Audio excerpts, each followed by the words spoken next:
ya Tuhan memilih kamu bukan karena semata-mata kita itu dikasih ujian atau cobaan, enggak. Tapi sebenarnya Tuhan itu memilih kamu karena sebenarnya kamu itu yang memang mampu gitu, bukan orang lain gitu.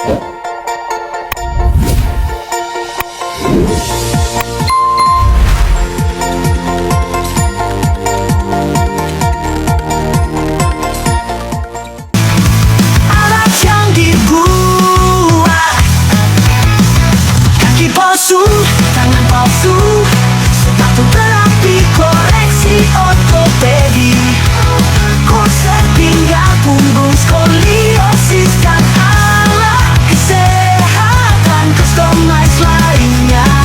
Ortopro, ortopo, semuanya bermanfaat. Ortopro, ortopo, creativity. Selamat datang di Ortopro, obrolan topik profesi. Kali ini kita bersama Kak Rohmah. Sehat, Kak? Sehat. Alhamdulillah. Spesial, kita sedang berada di Yogyakarta, istimewa. Yeah.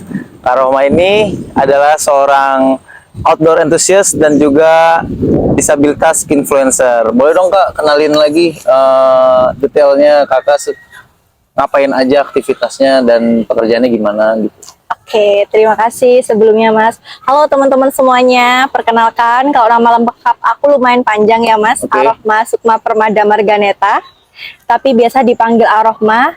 Saat ini domisilinya di Yogyakarta dan aku bekerja sebagai pegawai di Bank Mandiri Yogyakarta dan juga masih aktif juga dengan kegiatan aku yaitu outdoor enthusiast yang tadi sempat disampaikan sama Masnya, yaitu aku aktif mendaki gunung sama traveling. Oh, dan yang perlu diketahui Kak Rohmah juga sebagai seorang disabilitas ya? Iya, betul sekali. Pakai kaki palsu atas lutut, tapi masih tetap naik gunung.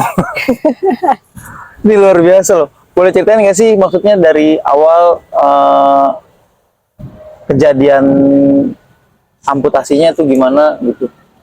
Oke, kalau aku sebelumnya non disabilitas ya Mas, aku baru disabilitas itu tahun 2018, jadi 2018. tepatnya di tanggal 8 Agustus 2018, jadi 888 ya, bagus. Cantik ya, cantik banget. Tapi kejadian kayak gitu. Iya, nah jadi waktu itu aku kuliahnya di Madura, terus kemudian karena memang rumahku di Gresik, jadi aku mau pulang ke rumah nih, mau ngabarin wisuda ke orang tua aku. Dan kebetulan sebelum kecelakaan itu aku juga aktif sebagai volunteer. Jadi waktu itu juga aku mau pulang tujuannya ke Lombok ya, karena memang waktu itu Lombok gempa kan tahun 2018 di bulan 8 Agustus itu. Jadi aku mau jadi delegasi dari Gresik buat ke Lombok untuk ngisi trauma handling. Tapi di tengah jalan aku ditabrak sama mobil dan aku jadinya tabrak lari ya. Jadi sampai sekarang aku nggak tahu nih siapa yang nabrak aku. Sampai sekarang? Sampai sekarang. Sampai sekarang ya. Mungkin ada yang merasa bersalah yang mungkin dulu pernah nabrak Kak Rohmah, tapi udah ikhlas atau? Alhamdulillah sudah ikhlas ya Mas. Oke, terus. Nah terus itu mungkin karena penanganan rumah sakit atau gimana, mungkin ya aku nggak tahu ya prosedur di sana gimana, karena memang waktu itu aku juga sendiri nih dan waktu kejadian juga nggak ada saksi mata juga kan, jadi memang penanganannya juga ya seperti itu. Akhirnya jam berapa Mbak? Sorry kalau boleh tahu. Kalau kecelakaannya aku di jam maghrib sih Mas, habis maghrib. Terus sampai di rumah sakit itu di jam 7, di jam 7-an. Terus baru memang mendapatkan penanganan itu di jam 9 malam. Oh. Nah, dari jam 7 ke 9 malam tuh belum diapa-apain atau gimana? Belum. Baru di apa namanya kayak disuntik, terus kayak dibersihin itu di jam 9-an itu sih. Kayak kondisinya sadar atau nggak sadar Mbak? Aku sadar, alhamdulillah masih sadar. Jadi masih tahu prosesnya gimananya, terus kemudian ininya gitu masih aman, semuanya masih sadar. Oke, setelah itu akhirnya di jam 10 malam itu orang tua kan udah nyampe nih di rumah sakit tersebut. Nah terus akhirnya aku dipindah ke rumah sakit di Surabaya karena memang diinformasikan kalau di rumah sakit tersebut itu nggak bisa nanganin aku gitu kan. Akhirnya dibawa ke rumah sakit dan ternyata memang di rumah sakit sebelumnya itu kurang bersih ya untuk menanganinya itu. Akhirnya itu tadi sih divonis untuk infeksi. Jadi pembuluh darahnya kotor, betul. Akhirnya langsung diamputasi atau gimana? Pertamanya nggak langsung diamputasi sih mas. Jadi aku dipasangin dulu nih apa di pembuluh darah kiri aku nih. Pembuluh darah sini itu diambil dibawa ke kanan nih, dicoba dulu. Jadi mungkin karena dokternya mikir waktu itu usia aku masih 20 tahun ya. Dan ibaratnya aku juga 1 bulan lagi mau wisuda gitu kan. Jadi dokter kayak mikir, ah masa langsung diamputasi sih gitu kan. Jadi masih mikir Masih mau mikir. mempertahankan kakinya. Masih mikir mempertahankan. Terus ternyata sama dipasangin pen itu amputasi, bukan amputasi ya, operasinya tuh selama 18 jaman. 18 jam. 18 jam. Jadi aku tuh baru sadar keluar udah masuk ke ruang ICU itu di jam 10 malaman. Padahal masuk ke ruang operasi itu di jam 7 pagi. Ya ampun. Selama itu gimana? Rasain sakit? Awal-awal Terus-menerus sih dong? sakit.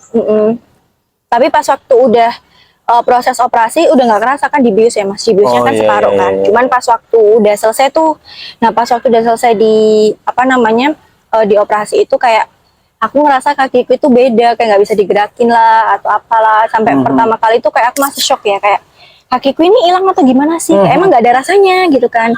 Terus sama dokternya diginin, itu loh kakimu ada gitu kan. Oh ya udah, itu aku di ruang ICU selama 2 hari. Nah di ruang ICU itu aku nggak bisa ngapa-ngapain mas. Jadi aku tuh cuman bisa melek sama merem. Jadi tangan aku tuh nggak bisa gerak, kaki aku nggak bisa gerak, kayak ya Allah ujian gitu kan. Iya. Kayak tuh terus aku pun juga baru dikunjungin orang itu pada saat jam makan aja. Jadi Oh, jadi emang nggak boleh ada yang nggak boleh. jenguk? Nah itu kayak bikin aku kenapa ya ujian itu bisa kayak gini, dan aku ngerasain ternyata seperti ini ya kalau misalnya kita itu emang masuk rumah sakit atau misalnya kayak butuh penanganan yang khusus seperti ini gitu kan. Terus di hari ketiga tuh akhirnya alhamdulillah aku boleh masuk di ruang rawat inap kan. Nah di ruang rawat itu tuh aku udah seneng karena memang ketemu sama orang-orang, sama keluarga. Jadi itu yang bikin aku Kuat. semangat lagi.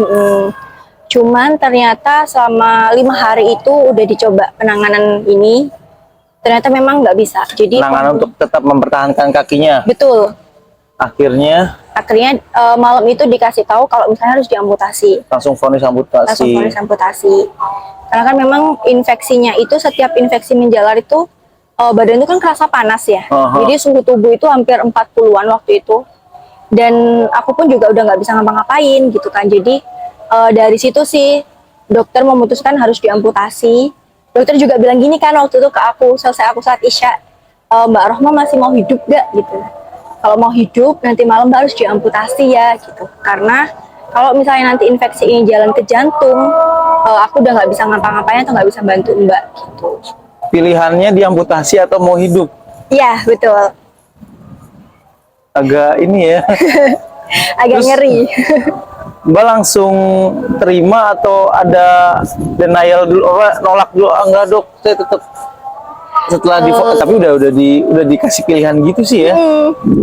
Ya pertama-tama sih kayak gak bisa langsung kasih pilihan ya mas, kayak tiba-tiba tuh kayak ngerasa sesek gitu kan, sesek, terus kayak tiba-tiba mata itu udah hitam gitu kan, kayak masa karena kecelakaan gini aja aku harus kehilangan kakiku sih kayak gitu kan.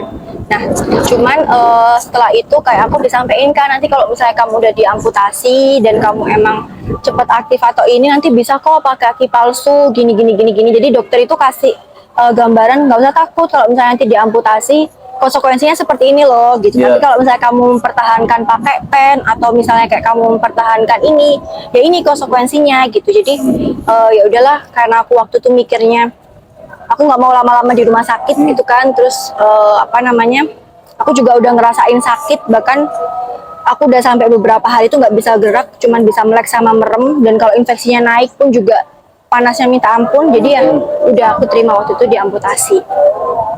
Ini mungkin pertanyaan klise ya, cuma kayaknya tetap harus disampaikan. Maksudnya setelah pas amputasi itu ada fase down-nya juga nggak sih? Ada. Atau langsung udahlah? Alhamdulillah setelah diamputasi itu aku sempet down sih mas. Cuman downnya itu cuma 3 hari untungnya. 3 hari aja. 3 hari. Tergolong singkat loh. Ada yang sampai setahun, ada yang berapa bulan gitu, nggak keluar kamar gitu. Iya sih, aku juga pas waktu selesai diamputasi kan udah mulai kayak berbaur gitu ya Mas. Dan aku nanya ke teman-teman itu ternyata memang prosesnya mereka itu lama gitu. Dan aku juga bersyukur sih, maksudnya proses aku itu singkat ya menurut aku, karena memang ada dukungan juga sih dari orang tua gitu kan. Karena waktu itu selama 3 hari aku down itu, aku cuman marah sama diri aku sih. Jadi kayak sama marah sama Allah ya, tentunya sama Cipta. Maksudnya kenapa sih harus Kenapa? aku gitu kan? Ibaratnya tujuan aku pulang itu baik, aku juga selama ini Baik-baik mikirnya aja. baik-baik aja, nggak neko-neko gitu kan. Tapi ternyata kenapa harus aku gitu. Nah itu selama 3 hari aku nggak mau sholat, kayak ibaratnya bener-bener marah lah Serius gitu nih? kan. Iya, bener-bener marah gitu. Nah di hari ketiga itu aku nggak tahu kenapa memang tiba-tiba dikasih hidayah ya, jadi aku tuh dituntun buat sholat gitu, buat sholat asar. Nah waktu aku ambil wudhu itu tiba-tiba nangis gitu, tapi nangisnya kayak nangis sambil marah gitu loh, kayak nggak ikhlas aja di dalam. Nah kayak gitu, terus aku sholat lah. Nah pas waktu sholat itu juga sama, sholat itu kayak nggak ikhlas, kayak bener-bener marah sama ini. Bahkan sesudah sholat itu aku berdoa tapi sambil marah-marah gitu loh, kenapa sih harus aku gini gitu kan. Sampai akhirnya aku tuh dibuat tidur sama Allah gitu kan. Nah di dalam mimpi aku itu aku tuh dikasih hidayah gitu, bahwa kita semua makhluk di dunia ini itu sebenarnya sudah punya garis kehidupan masing-masing gitu. Jadi kamu dipilih karena memang Tuhan itu, Allah itu percaya bahwa kamu itu bisa gitu kan. Sampai akhirnya kan aku tiduran udah sampai masuk waktu maghrib. Nah aku dibangunin lah sama orang tua aku gitu kan, disuruh buat sholat maghrib berjamaah. Tapi selesai aku keluar untuk ambil air wudhu lagi, itu masih belum sama mimpi aku tadi itu, kayak masih grundel, kayak masih sedih, masih ini gitu kan. Sampai akhirnya aku sholat maghrib, aku tipikal orang yang kalau misalnya di depan orang tua tuh nggak mau nunjukin kesedihanku. Oke. Cuman namanya orang tua ya, pasti tahu lah Tahu. kalau kita itu sedih atau punya pikiran atau apa gitu kan. Nah selesai sholat maghrib, ibu aku tuh bilang gini, Mbak, udah nggak usah mikir apa-apa lagi. Sekarang fokus kesembuhan Mbak. Ibu sama ayah itu sudah ikhlas nerima Mbak apa adanya gitu. Nanti urusan kerja Mbak, urusan jodoh, urusan apa, insya Allah pasti ada penggantinya. Yang penting sekarang Mbak itu fokus kesehatan, fokus kesembuhan. Ibu sama ayah udah bener-bener ikhlas. Anggap aja ini mungkin dosa keluarga kita yang dulu pernah kita lakuin terus ditebus oleh Mbak, atau misalnya kayak dosa Mbak yang tanpa sepengetahuan Mbak sendiri kayak gitu. Udah ikhlas, seperti sekarang fokus kesembuhan kayak gitu. Nggak usah mikir apa-apa lagi. Nah dari situ kayak aku mikir tergerak, ya Allah ternyata orang tua aku bisa nerima aku gitu. Terus sama mereka aku enggak gitu, bener. Dari situ sih Mas aku mulai besoknya tuh bangkit, langsung aktif lagi di media sosial aku. Dan sebelum aku kecelakaan itu aku mendaki Gunung Raung. Raung Jawa Timur. Iya. Raung tuh daerah mana? Masuk ke Bondowoso. Bondowoso.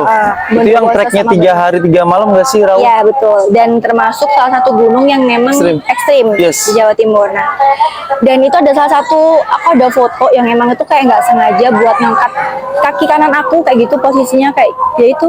Terus aku posting itu, aku kayak menceritakan keluh kesah aku dan aku berdoa kayak gitu kan. Dan ternyata intens dari teman-teman itu, media sosial tuh banyak banget gitu kan. Maksudnya kayak mereka ngedukung aku, terus kemudian mereka juga nge-support aku. Dari situlah aku ternyata, wah aku bisa ya, maksudnya kayak memberikan semangat positif buat orang lain. Karena sebenarnya tujuanku memposting itu untuk aku sendiri ya, supaya aku lebih semangat. Tapi feedback dari orang yang nggak kenal aku terus tiba-tiba tahu dari postingan aku itu, mereka positif gitu. Dan dari situlah aku mulai aktif lagi di media sosial, dan aku udah bener-bener mulai move on dan mencoba sesuatu lagi yang dulu aku pernah bisa nih, kayak mendaki gunung, aku coba lagi mendaki gunung. Kayak misalnya terus aku kayak camping-camping lagi, atau misalnya kayak aku kegiatan apa yang dulu aku pernah coba nih, aku coba lagi pada saat udah selesai amputasi itu. Jadi emang sebelumnya sebelum kejadian memang udah hobi naik gunung ya? Sudah. Kalau boleh tahu gunung mana aja Mbak yang udah pernah didaki? Ini sebelum atau sesudah Mas? Sebelum atau sesudah? Sebelum deh, sebelum dulu. Kalau sebelum rata-rata aku di Jawa sih. Kalau Jawa alhamdulillah Jawa Timur, udah. Jawa Tengah? Jawa Timur, Jawa Tengah. Kalau Jawa Barat itu baru Ciremai yang pas waktu aku sebelum diamputasi. Ciremai gunung tertinggi di Jawa Barat Jawa loh. Barat ya.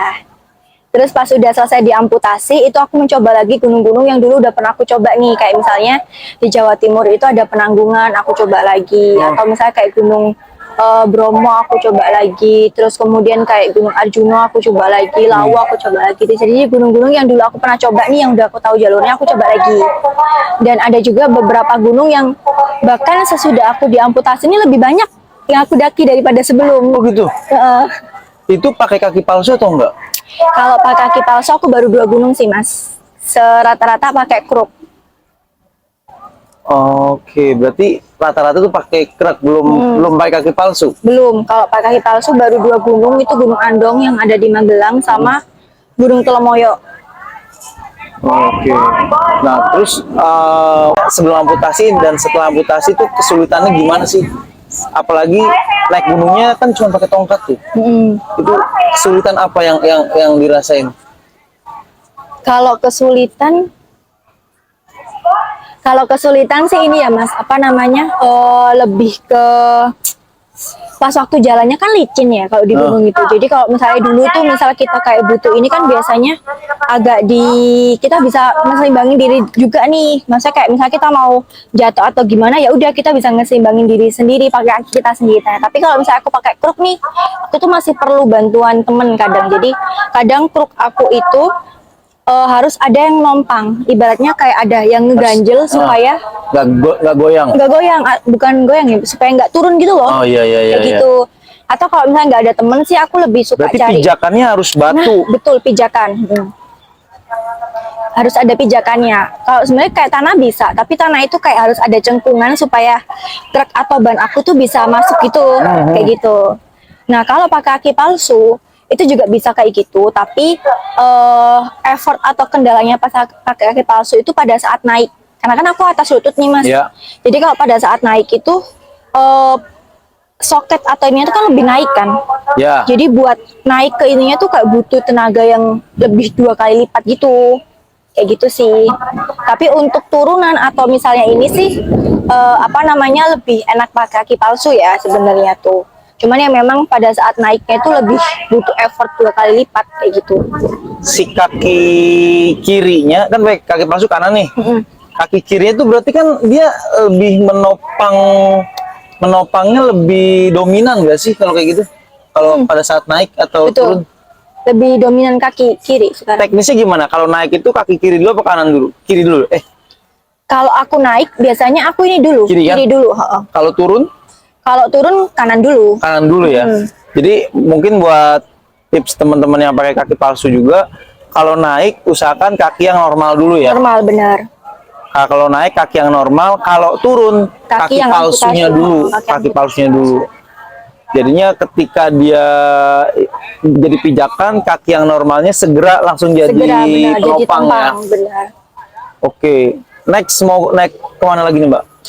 Kalau sekarang masih belum ada planning sih mas, tapi Pak rencananya sih kemarin itu mau ke Gunung Muria, cuman masih belum ke sana sih. Muria tuh Di Gresik. daerah Kudus. Oh Kudus. Kudus ya. Oh iya. Selain naik gunung, tadi kan juga kerja di bank. Iya. Bank mana? Aku di Bank Mandiri Yogyakarta. Oh, Bank Mandiri. Sebagai Aku di tim leader. tim leader. Ya, di tim leader Bagian- bisnis contribution service. Jadi di bagian back office-nya sih, lebih tepatnya terkait untuk pembukaan rekening gitu. Oh, oke. Yang nyari untuk nasabah buka rekening atau gimana? Yang melakukan pengecekan data. Oh, lebih ke pengecekan data ya. Udah berapa lama Mbak kerja di bank? Kalau di bank sendiri sih aku udah dari 2019 ya mas. Tapi sebelum di Mandiri aku di BNI Surabaya. Oh, sebelumnya udah Iya, kerja. betul. Kondisinya tapi berarti udah amputasi dong. Udah amputasi ya. Oke. Terus ini lagi rame acara juga nih.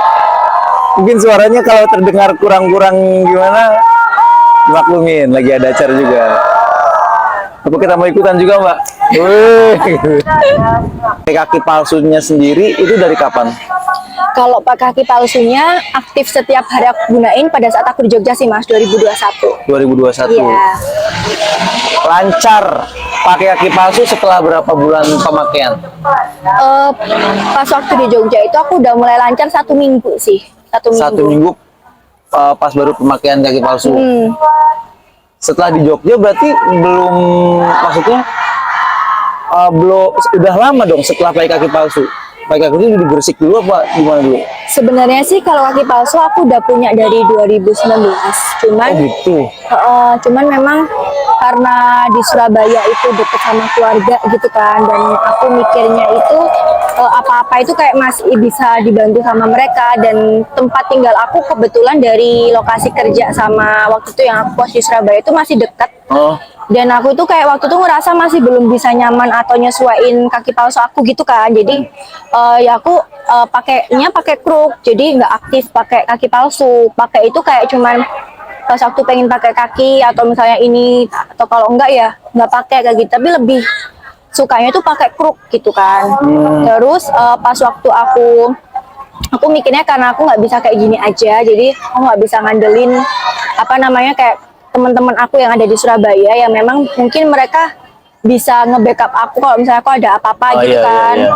Cuman aku mikirnya nggak selamanya temen atau misalnya saudara Bisa itu bantu. bisa bantu gitu kan. Jadi aku memutuskan untuk cari kerja lagi, dan alhamdulillah waktu itu aku ada ikut sebenarnya kan kok sekarang pemerintah itu udah support disabilitas banget ya Mas.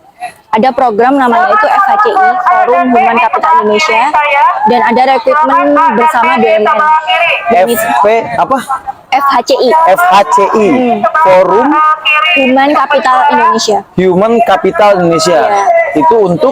Itu untuk ini sih semacam federasi, dan nanti tuh ada semacam apa ya, open lowongan itu buat teman-teman disabilitas juga. oh, oke. Kayak ibaratnya kayak CPNS gitu loh. Oke. Nah, Tapi khusus untuk disabilitas. BUMN.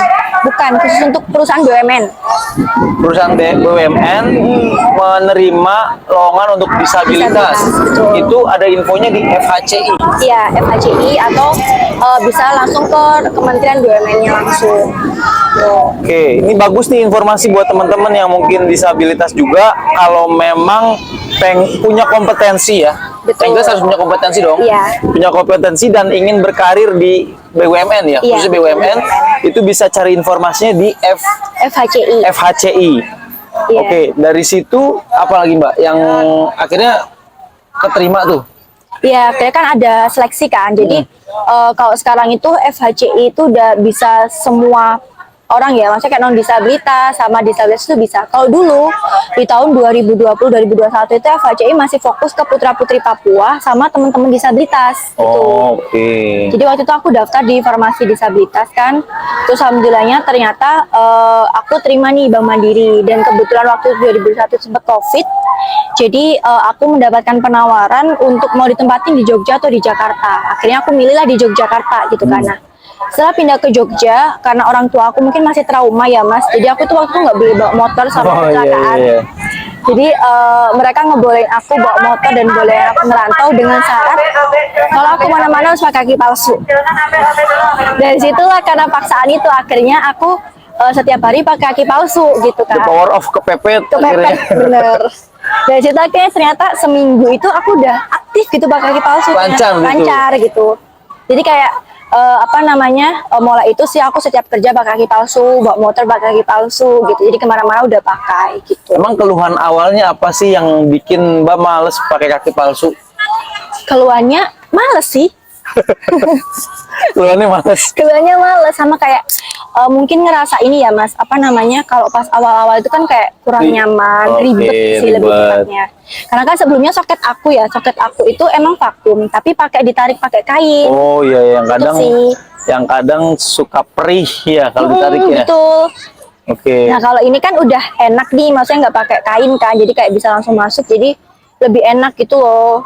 Cuman Itu sih. cukup pakai lotion aja ya. Betul. Oke, akhirnya the power of kepepet, hijrah ke Jogja, bisa pakai kaki palsu lancar deh tuh. Iya. Nah terus di Jogja di sini berarti tinggal apa, berangkatnya tetap naik motor sendiri?